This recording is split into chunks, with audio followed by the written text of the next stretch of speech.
आखिर उसके अंकल किस तरह के हैं? ये तो बहुत अमीर है।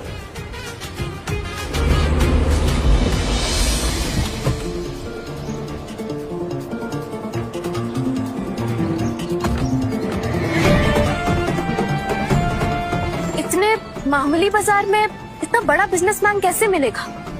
दीदी, यहाँ पे फ्रेश फूड होटल का कोई आदमी नहीं है। कहीं ये अफवाह तो नहीं है? हमें सच का पता लगाना होगा। जो भी हमारे बिजनेस को नुकसान पहुंचा रहा है ना, मैं उसे छोड़ने नहीं वाली। दीदी, कहीं वो सिद्धार्थ तो नहीं?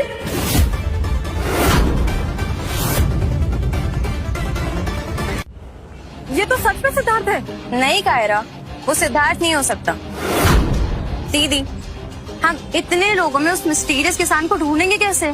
मिल जाएगा, लेकिन फिलहाल यहाँ से चलते हैं। वो देखो, सिद्धार्थ ने जानबूझकर हमें नीचा दिखाने के लिए वो ठेला लगाया ताकि हम लोग उस पर तरस खाकर उसे घर वापस ले जाए। लेकिन याद रखना, हम उसके इस नाटक में नहीं आने वाले। जो भी हो, है तो हमारा भाई ही। अब बस वो अपनी गलती मान ले तो हम उसे अपने साथ घर ले जाएंगे।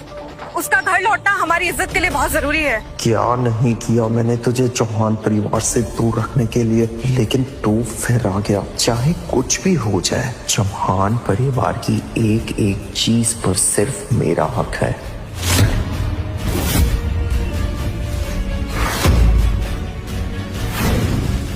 ये दिन मैं कभी नहीं भूलूंगा, कभी भी नहीं।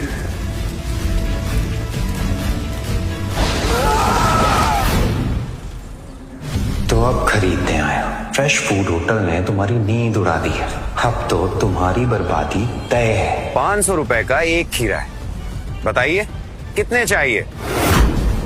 ये क्या नाटक है सिद्धार्थ? तुम्हें लगता है कि हम तुम्हारे ये सड़े गले खीरे खरीदने आए हैं?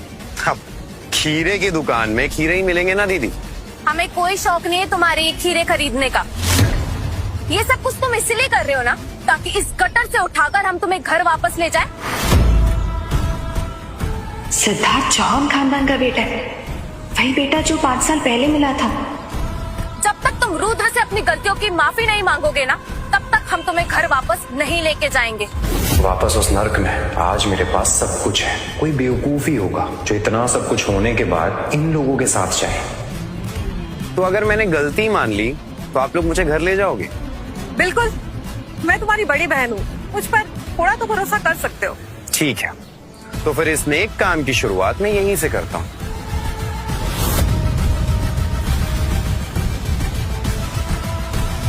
सिद्धार्थ,